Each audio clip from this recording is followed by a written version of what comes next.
সবচেয়ে গুরুত্বপূর্ণ, যারা রিয়েলি পৃথিবীকে বদলায়, তারা নতুন করে চিন্তা করতে শেখে, তারা নতুন ভাষা আবিষ্কার করে। এখন গঠন শব্দটা খুঁজে পেতে আমাকে, যেটা আমরা একটা শব্দ, যেটা দ্বারা আমি গ্রামের লোকের সঙ্গে কথা বলতে পারি, যেটা দ্বারা এই পুরো ফ্যাসিস্ট স্টেটকে আমি বদলাতে পারি, যেই শব্দ দ্বারা আমি নিউ লিবারাল ইকোনমিক পলিসিকে আমি লড়াই করতে পারি, এই গঠন।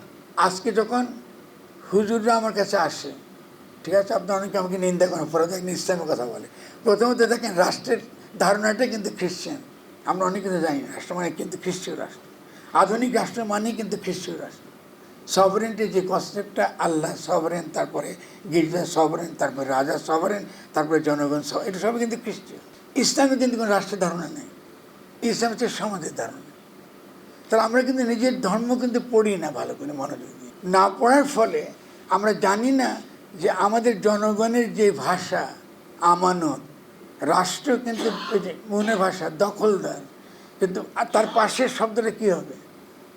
জনগণের ভাষা কী হবে? আমানত। তখন কি আপনি ইসলাম বাদ দিয়ে পারবেন না আমানত কথায় ব্যাখ্যা করতে? আপনার তো কোনো, আমরা কমিউনিস্টরা কী বলি, সম্পত্তিতে ব্যক্তিগত মালিকানা থাকতে পারবে না বলি না আমরা? কিন্তু আমরা কি একবারও চিন্তা করেছি ইসলামে কোনো সম্পত্তিতে ব্যক্তিগত মালিকানা নাই? এটা পরবর্তীকালে আরবিতে হয়েছে, ইন্টারপ্রিটেশন হুজুররা করেছে এগুলা। আল্লাহ যদি সভারেন নয় তো সম্পত্তির ব্যক্তিগত মালিকানা কী করে থাকে? তাহলে আপনার পুরো প্রকৃতি, পুরো সৃষ্টির জগৎটা আপনার কাছে আমানত। গরিব মানুষ আমানত শব্দটা সহজে বুঝে, পেটি বুঝে এবং ধনীরা বুঝে না, খুব সহজে বুঝে যে নদী দূষিত করা যাবে না, মাটিকে বিষ দেওয়া যাবে না, নারীকে অত্যাচার করা যাবে না, ও কিন্তু ঠিকই বুঝে।